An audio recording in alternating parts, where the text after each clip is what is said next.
little bit, I'm not going to get feedback. I do not want to get feedback. Now, all right, let's drop some bass.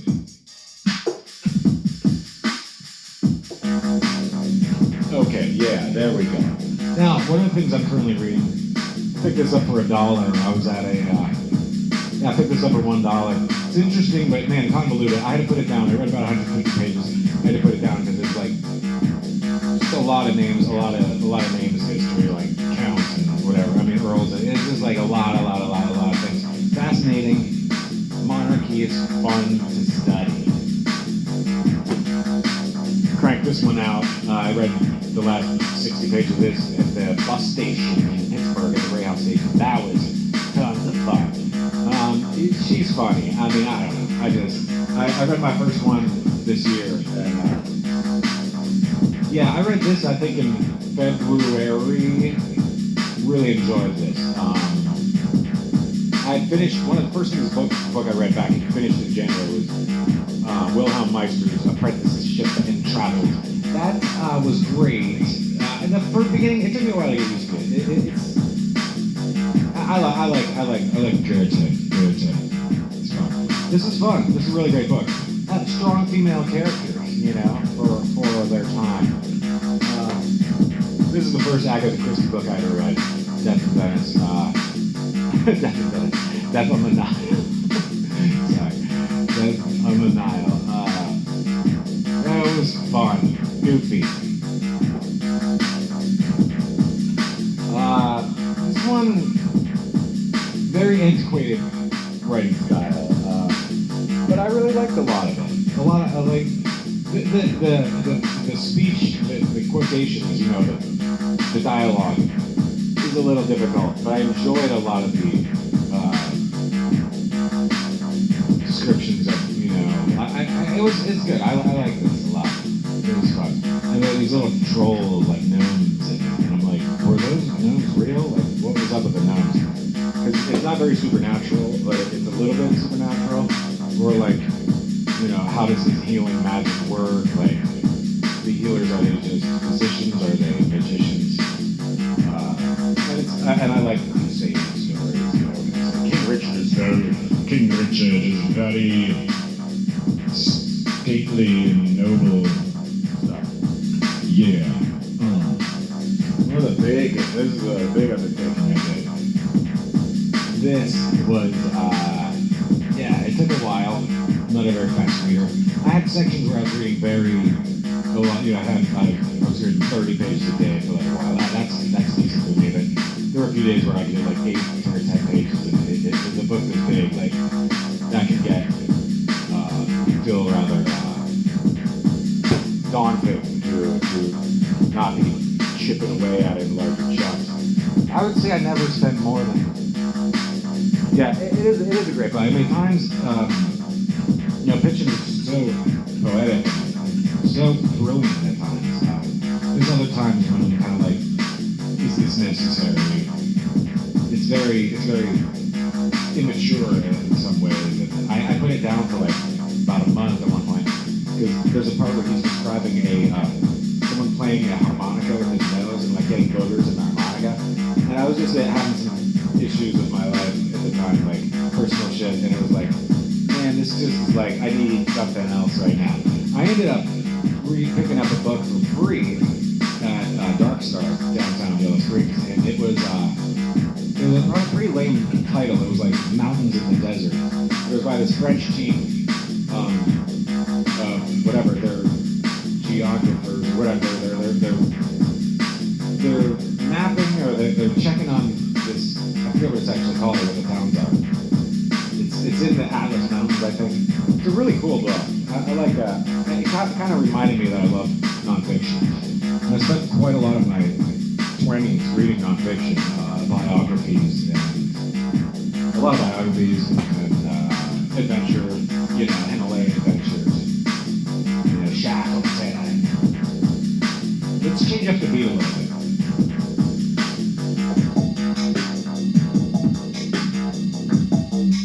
There we go. Yeah. All right, we covered that. Something that's ongoing is my love for science Seneca. I really enjoy this book. I have one more play to read. These are great. Like the one I only read like one of these plays this year, but I read a lot of them in I think 2021 when I got this book. I ordered this book because I'm obsessed with Francis Bacon, and he was influenced by Seneca, and I was like, oh, I gotta get into that. Hercules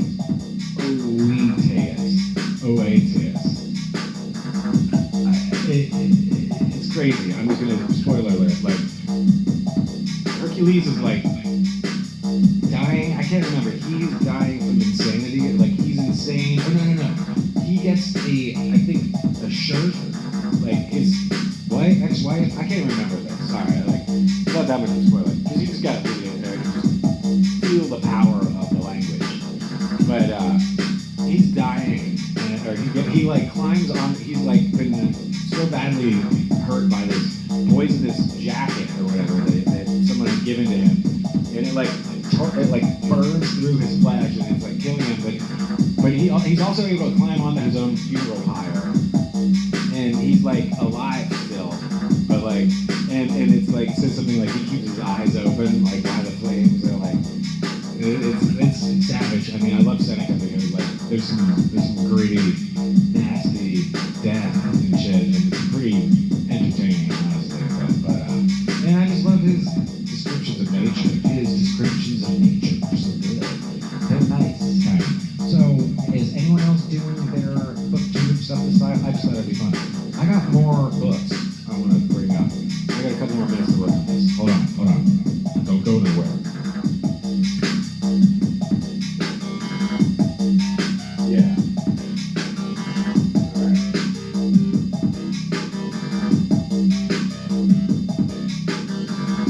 We got these.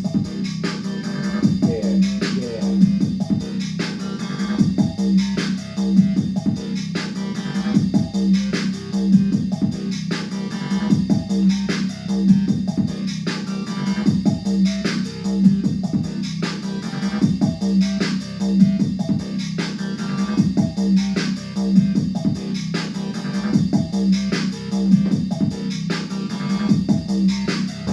So much more. Don't go anywhere.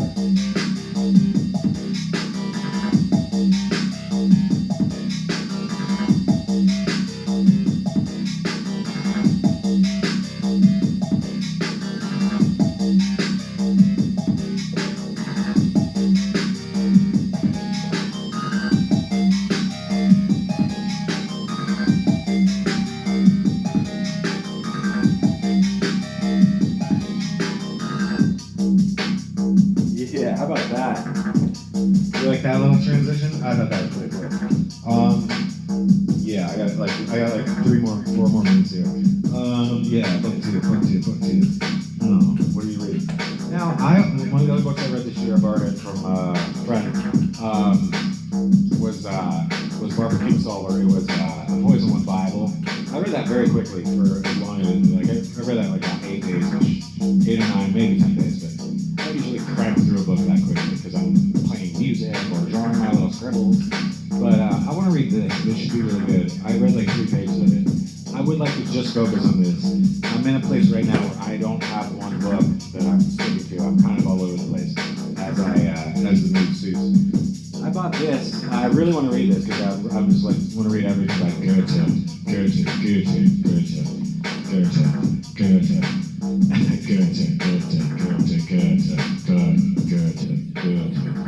And yeah, I really want to read this, but check this out. It's very annoying. Look at my drum. That's my bookmark. Now, see if you can see this. How it's written. There's no the character, whatever they call that, where the says who's talking.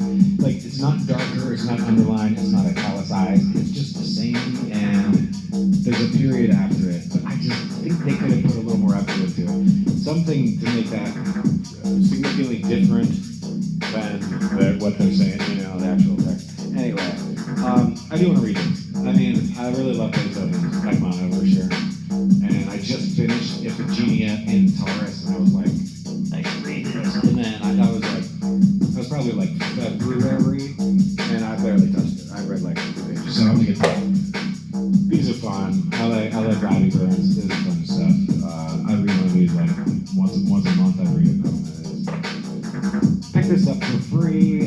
Bacon was influenced by this. So, and I really enjoyed the first one. It was like, just about being, what is it? I read the one on Solitude. Yeah, Solitude. Pick this up. I'm really fascinated. I want to get into more of this. Is various holidays and understanding Jewish, mysticism, but ceremonies of Judaism, and just have a better idea of it. And I was reading about Shaddai. I like the word Shaddai, so I named a track called Shaddai. It's on my recent album. I just put it up. I just released it yesterday. It's called Meditations in Hebrew. It is available on all streaming services. Get yourself a copy. Put that on and get deep into the meditation mode that I can bring to you, that only I can bring. Yeah, I've read bits of this. I have a day where I just want to know more, and I check it out. Other things I picked up. I got this, I think, for free. This was free. I want to give it a go. I feel like Hawthorne, we read. I was into Hawthorne in high school. It was like, we read Scarlet Letter.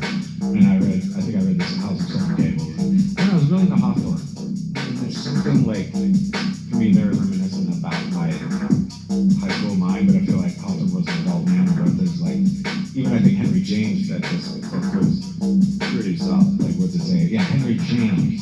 Hawthorne has done few things more beautiful than the picture of the unequal publicity between the image of the busy puzzled hero and his criminal, unquestioning, unexacting devotion in the dark, powerful, more widely seen feminine nature of Miriam. If the book contained nothing else noteworthy but the murder committed by Donatello under Miriam's eyes and the ecstatic wondering afterward, the guilty couple through the blood-stained streets of Rome, it would still deserve to rank high among the imaginative productions of our day. Alright, so there's a good section involving a murder in Rome. That could be entertaining. Alright, so this is a two-read. I kind of like to get into this year. There's a bunch of other books. I wanted to read something big, epic, like kind of want to read like Brothers Karamazov, but I don't have a copy. I got all these books and kind of like maybe I should read what I have before I start reading other stuff. Switch to the speed up.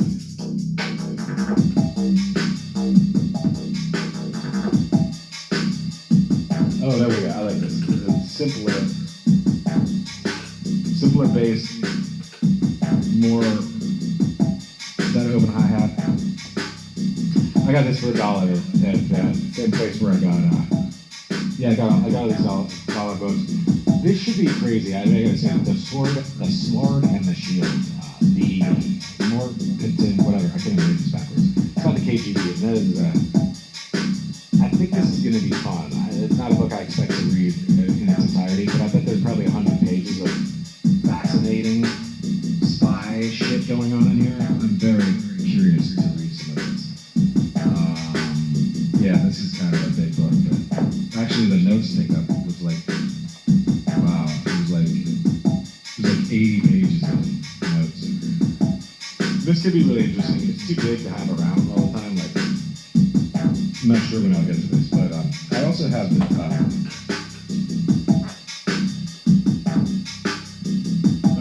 Here's one I got for free. I got a flash one I got for free. So we're just gonna bring more and more crap off my shelf. Let's see anything else. Oh yeah, there's those. So I've been reading Shelley again. Like I love Shelley. He's my favorite poet. And I realized I've been saying I'm a huge Shelley fan, but I've never even read the whole thing of the Revolt of Islam. Well, that's a pretty long. It's a very long poem. And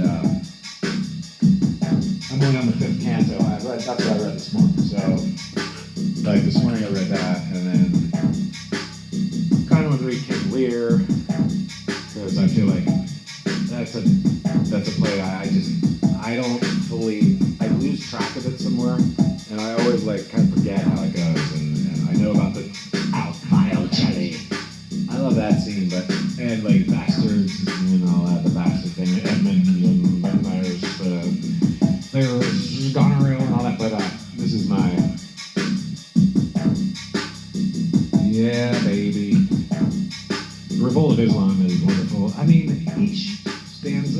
like just, I don't even know if there's a point sometimes, like it's just beautiful imagery, but I feel like similar things happen where it's like fanciful things happen, but I don't know that it goes anywhere in particular. Like there's these little, I love visualizing, Shelley, and these little visions you get from the wisps of, there's all this light and dark, and it's, I don't know, I love it.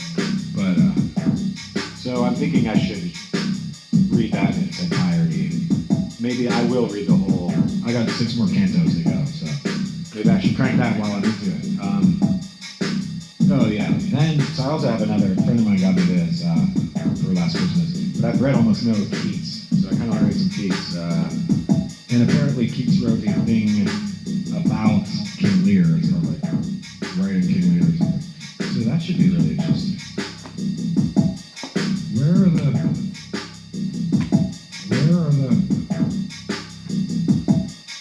whoa, oh, the whole beginning was Keats, alright. Well, Shelley wrote far more than Keats, I guess. He didn't live that much longer. I'm gonna find that one. Yeah, I wanna read that one about Lear. I also have this. I got this for free. Somewhere. I'm not gonna lie. Okay, this was on the shelf, and I was gonna check it out at the self-checkout in the library, and there's nothing on it. There's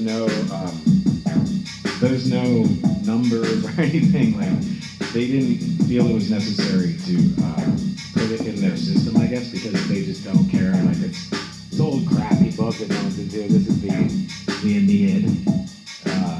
So that's cool. I mean, I read maybe 20 pages, and the rhyming gets a little bit annoying. I kind of wish it didn't rhyme all the time, but I do want to have read the whole Aeneid, just so I know. And I've read the Odyssey like several times, so I feel like I need to just fucking read it. Pardon my language. I picked this up for free. I love me some Flashman. I've only read maybe 40 or 50 pages of Flashman in my entire life, but I do find it kind of funny. So I'm going to do that. What else we got? We got that.